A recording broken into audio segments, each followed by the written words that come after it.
today. You can always see him on Saturdays and hear him on Saturdays right here on AM 560 from 4 to 7 p.m. Right. Black and Right Radio. Black and Right. Right here. So what are you going to have? And you're acing this today.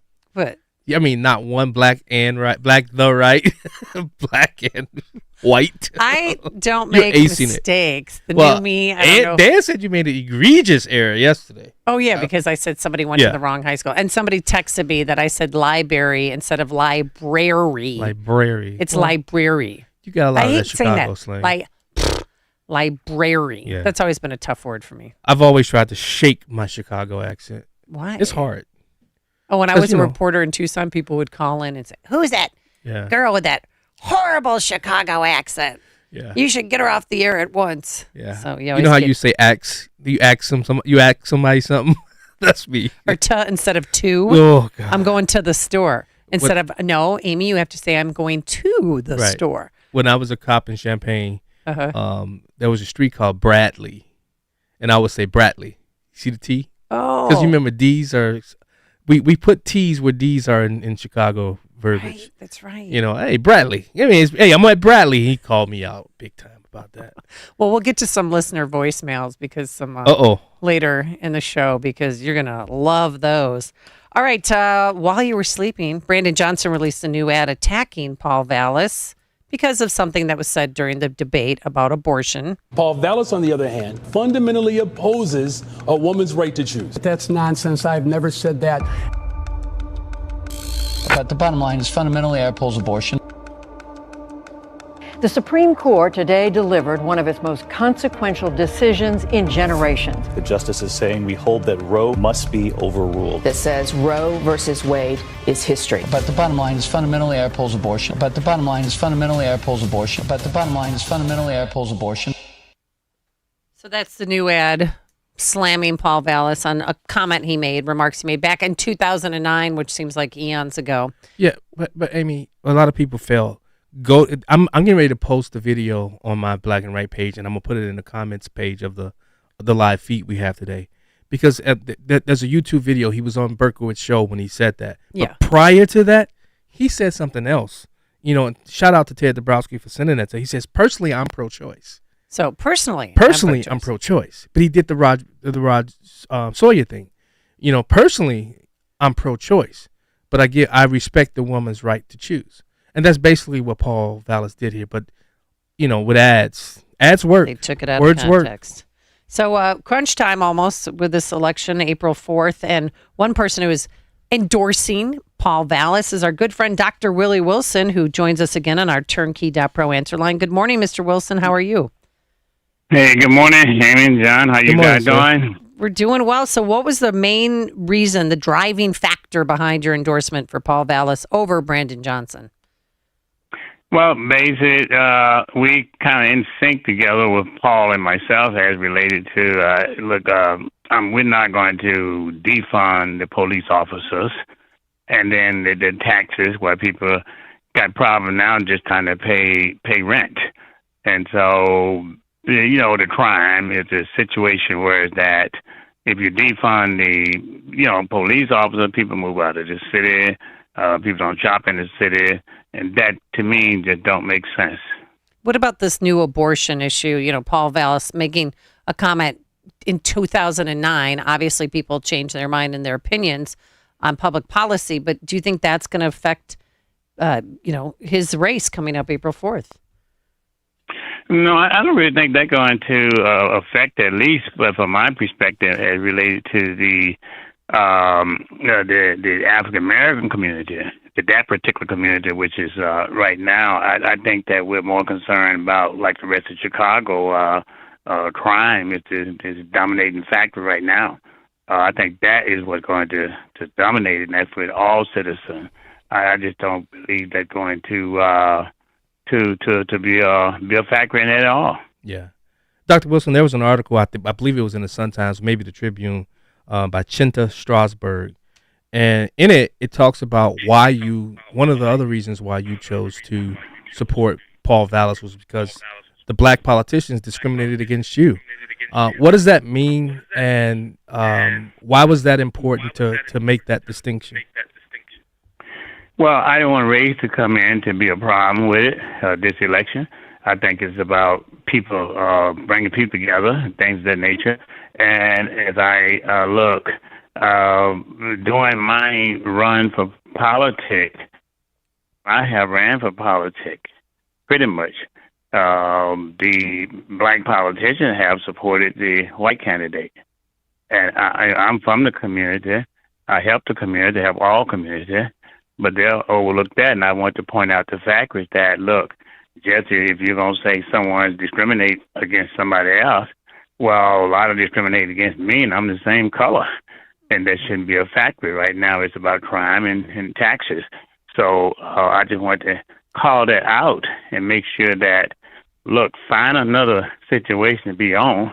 But, look, if the situation exists today in the African-American community, as bad as it is, a lot of the black politicians hold key office in the whole state of Illinois as well as Chicago. Why is the black community doing so bad? Yeah. And when you look at what Johnson's plan, I mean, he wants to raise taxes on everybody. As a business person, I mean, you know how detrimental raising taxes can be. Oh, yeah. He wants a head tax and then increase the motel tax in Chicago. Yeah. But when you look at what he's doing, I mean, that's going to single-handedly affect the black community, and no one's talking about that, Dr. Wilson. Is that something that you're going to try to help Paul Vallas, a message that you're going to try to help him carry across the finish line? Well, yeah. Look, I've been out there saying it all along. That's why I put the article on my Facebook. If you look on my Facebook now, it's there.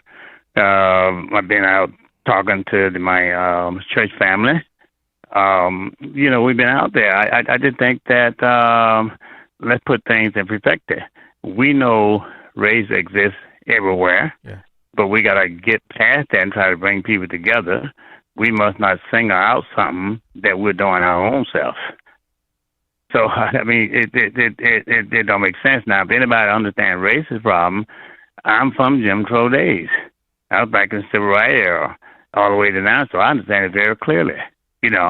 But you should not at least talk about that particular subject when you're doing it yourself against me. They discriminate against me for someone else that is white, because some people say, okay, I can't talk properly. I get discriminated against. Yeah. We're not voting for you. We are not doing this and that. That's discrimination. Uncle Tom. Yeah. So I think it got to be out there. We wanted to do it. My fact is this here. I'm going to tell the truth, Yeah. Well, the teachers union has responded to you and Ken Griffin's endorsement of Paul Vallas, saying Willie Wilson, another conservative who wants to hunt criminals down like rabbits and alleges 350,000 Chicago public school students don't know how to tie their shoes, is throwing his weight behind Paul Vallas. While it is no surprise that these two lack the respect and empathy to run our city, it is still deeply offensive to the families who depend on Chicago public schools. Hey. Now, I've got a son who goes to Chicago public schools. I was not offended at all by your comment, especially about tying shoes. Well, that's just a fact of life. I have, and I know a lot of people that, look, can't tie their shoes, but more important than that as well, they don't know their ABCs. Why are they passing these kids when they don't know their ABCs? The Chicago Teachers Union, they don't have equal opportunity and equality for all citizens. The Chicago Teacher Union, those particular guys that get in it, Brandon Johnson would be holding to them and Tony Prepwinkel. Yep. So that don't make sense. Are we going to let the Chicago Teacher Union to take over our school when the kids can't read and write now? Are we going to let them continue to damage it?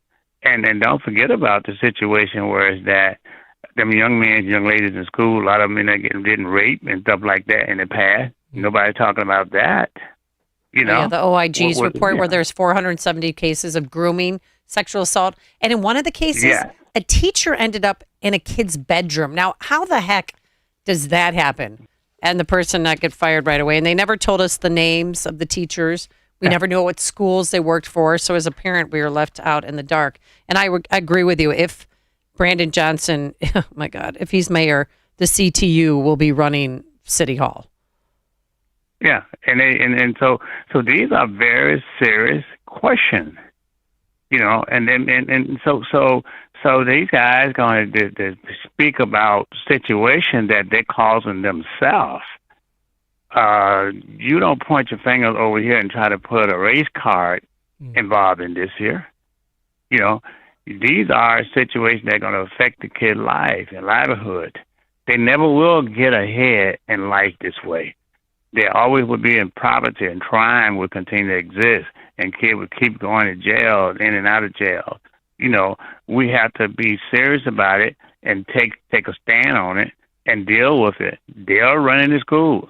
Why are the particular union when it comes down to that? Yeah. All right. Now, before we let you go, you have another gas giveaway, which I don't know. I heard that you had the gas giveaways because you wanted to buy votes for mayor, and now you're not. That's not going to happen. So you're still. Tell us about this latest gas giveaway, when it is, and what's happening. Well, we have about 15 service stations and 6 or 7, I guess, I don't know, food stores. You can get food and gas. That's on the 25th of this month. That's a Saturday. And we will continue to do it. We've always done this for help people. We never did do it for a vote. I mean, I'm not running for mayor now. I'm doing it. And I will continue to do it wherever there's a need for me to be. I don't take and try to buy vote or buy anybody. I do things from the heart to try to help people. We've done more for, I believe, this city of Chicago than a lot of these politicians done in sitting in office and getting themselves raises while people ain't even got food to eat and can't buy egg. So we must continue on to do that. And by the way, as we continue to do this, look, a lot of the people talk about me, didn't vote for me, but I'm still going to continue to help. That has nothing to do with it. Let them keep on, because I'm not going to allow myself to get on their level, Yeah. Dr. Wilson, I really hope that you're talking with Paul Vallas, and I hope he puts you in charge of bringing back businesses to the great city of Chicago, because, I never want to see Chicago fail, and I think Chicago continues to fail because they continue to vote for the same type of politician. And I hope that Paul Vallas actually brings you in and you guys actually tackle the tough subjects that need to be tackled in the city of Chicago in order to bring her back. So I really hope that that's part of your conversation and that was part of your endorsement. It were. We talk about that. I won't take a paid job. I will help him if he, as long as he asks and he do right by all citizens. I'm more than happy to take the help, but I won't take a paid job because I like my independence too much. Yeah, and then I don't think Chicago got enough money to pay me. Yeah, I love it. And you're so philanthropic and you're so generous with your money, and I really, this extra gas giveaway and food giveaway is really much appreciated, especially during these hard times with inflation and people are living paycheck to paycheck who never. But this isn't new ever for him, lived though. Paycheck to paycheck. He's been doing this for decades. I know, and he's still doing it. So we appreciate you, Dr. Wilson, and thank you so much for joining us this morning. We appreciate it. Thank you, Doc. All right, thank you guys for having us. All right. God bless. God bless. Bye. And he joined us on our turnkey.pro answer line. This is the morning show more Chicago radio listeners are choosing. This is Chicago's Morning Answer on AM 560. The Answer. Let's face it, talking about life insurance is never easy. But after we watched a close friend lose her husband with no insurance, we decided that wasn't going to happen to our family. Yeah, but shopping for life insurance can be almost as difficult as talking about it. But then we heard about Ethos Life Insurance. They're a new kind of life insurance, built for people on a busy schedule who don't have time for unnecessary doctor's visits, fine print, or hidden fees. Who want to keep it simple. I couldn't believe how easy it was. We answered a few basic questions, and within minutes, we had an estimate of what it would cost and what sort of policy made sense for us. I never imagined life insurance could be so affordable. And accessible. The peace of mind knowing that our future is secure, it just removes a lot of the fear around getting older and... Yeah, the unexpected. I'm glad we talked about it. I'm glad we went with ethoslife.com. Go to ethoslife.com now for your free estimate. That's ethoslife.com. ethoslife.com. All right. Thanks so much for all of you Balance of Nature lovers out there. I know who you